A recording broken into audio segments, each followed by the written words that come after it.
Good morning. I am in North Dakota on the lake. What a way to start the morning. Yeah, I'm gonna tell you guys how I got started with Airbnb and all that.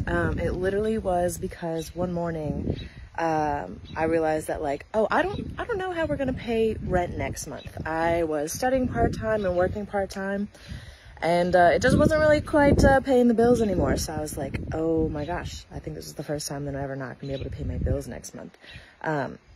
And someone was like, you rent a townhouse. You should rent out your extra room in your townhouse. And I was like, yeah, no, thank you. I don't want to have strangers come stay with me. So I did it anyways, because when you need money, you need money. And so I literally didn't have any money to put into it. So I got free beds from a family friend.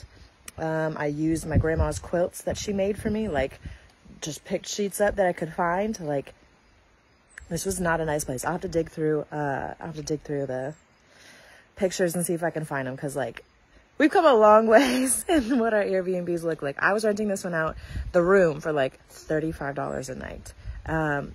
But it kind of worked. And so I started getting people that would book it. And then not only could I pay rent next month, but then I didn't have to pay my own rent in total.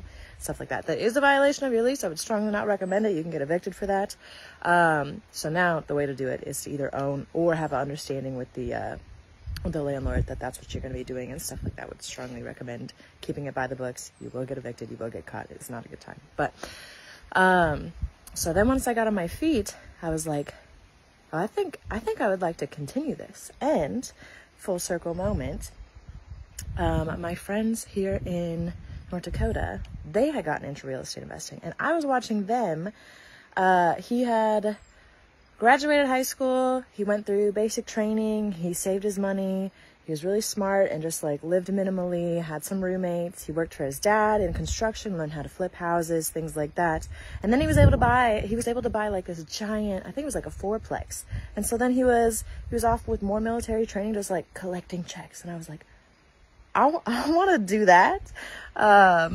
So that was what sparked my interest in the first place. So full circle moment.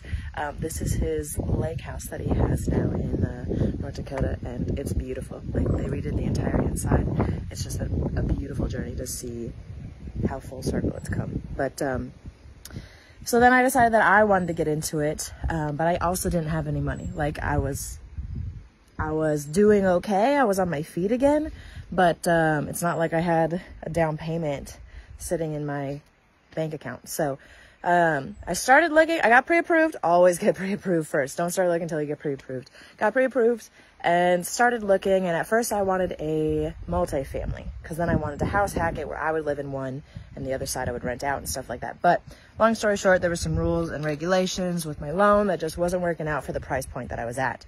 And so then I ended up finding this fixer-upper, and I was like, oh, okay, I could do that every 2 years. Buy a house, fix it up, live in it, sell it, do it all over again. That's a lot of work. That's a lot of work.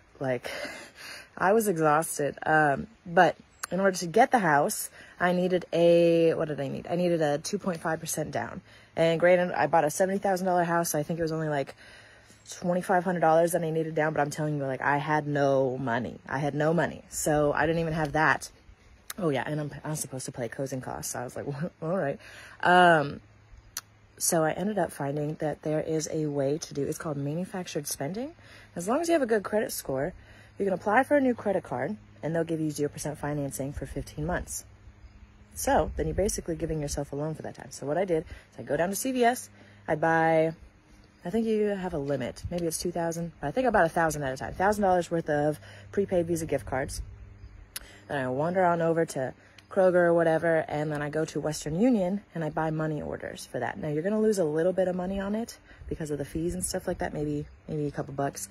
But then you have a money order, and then you just deposit it in your bank. You take a picture on your mobile, or you can take it to the bank, and then it's in your bank account. So you've transferred money from your credit card to actual cash in your bank account. So I did that a couple times, and got my $2,500 for my down payment, and then I was able to close on that. So I gave myself a loan for 15 months. Make sure that you pay it off. Otherwise, you have all the interest at the end of the time. But that was how I was able to get my house with literally like no money.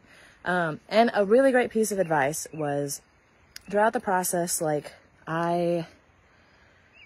the owner of the house, it was his like childhood home. And so he was taking it really personally. It was a big fixer upper, like cement floors. Someone had chopped a hole in the wall it was a long story. So it needed some love, and people were lowballing him, and he was taking it really personally because that was his childhood home. And so when I came along, like I decided, I got really great advice to actually reach out to the owner instead of going through realtor. Like we had realtors, but I got his phone number and I called him up, and I just appealed to his like humanity and was like, I love your house.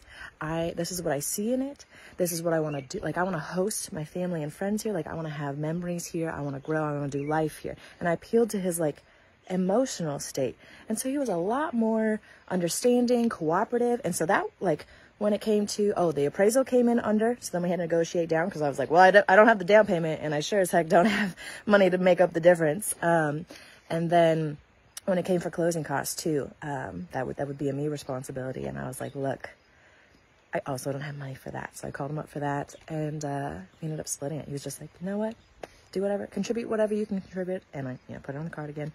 And so that's how I got started. Is like, literally I had no money. Build your credit score.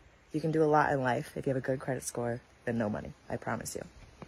That's my story. Yeah, I'll give you more tips on how I did it in the future. But if you have any questions, hit me up. Have a great day, guys.